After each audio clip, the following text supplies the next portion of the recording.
Well, what happened yesterday is that it gave a humongous amount of breathing space to Greece and to the Greek people to be able to apply the very tough measures that we have to in a way now that is realistic and in the way that can provide a light at the end of the tunnel. Greece has made remarkable changes in the past year and a half. They have been scarcely reported because every day there was another article in some other newspaper predicting our imminent demise. Well, we're still around, we're still here, but the reason you had all this speculation about Greece's fate is because there was a sense that the loans were too high in interest, too short repayment periods, that other European countries were being attacked while Greece was putting its house in order, and therefore that Europe appeared not to have a common position.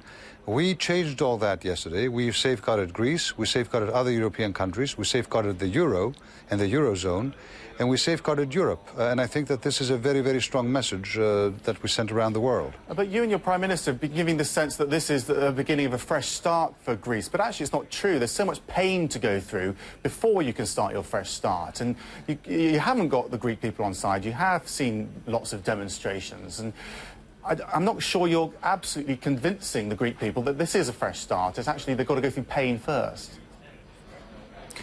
A fresh start does not mean that there's no pain there. Greece has committed itself to make a tremendous amount of very difficult changes. It's already made a lot of them. It will continue to make the rest because we need to get into primary surpluses because we had a very large debt and deficit. Greece is, without a question, in the center of this storm, but it's not the cause of the problems. And I think that what the Greek people need and what they wanted, because of course when your salary gets cut and your pension gets cut, you're on the street celebrating and thanking anyone. It's very, very painful. What the Greek people want is for the rest of the world to know that these changes are being made, that they are painful, but now that the time has come for us to join hands in solidarity as opposed to point fingers. Scapegoating Greece has never been the solution to a much larger debt problem. We take our responsibility to change the country very seriously. It's painful, it will take years, but now we have to focus on the broader issue, how to safeguard each other, and this is what Europe is all about, and I'm very, very hopeful after yesterday's decision. Has joining the euro been a disaster? I ask you this in the context of the French president's comments yesterday that actually it was a mistake to let Greece in. It's been a disaster for you and for them. Well, I think what is interesting, what happened yesterday, because I spoke before about pointing fingers instead of joining hands. What's interesting is that we moved ahead to something in addition to everything else I just mentioned. We moved to a greater economic governance. We had a common currency that wasn't followed by a common fiscal policy or a common political policy for that matter. All this changed. Now this will allow for all these speculations on whose finances are what and whether or not they are accurately reported or not to fall in the past and be forgotten. Now we are together, we'll be working together, we'll be monitoring each other. This is something that a common currency needs. The euro didn't have it, it will have it from now on. And one can see, in fact, the euro, how strong it is. Everyone has been predicting, in addition to Greece's demise, I should say, or Europe's demise, the euro's demise for the past year and a half. And the euro lost, you know, some sense, then it regained them after that. It's still a tremendously strong currency.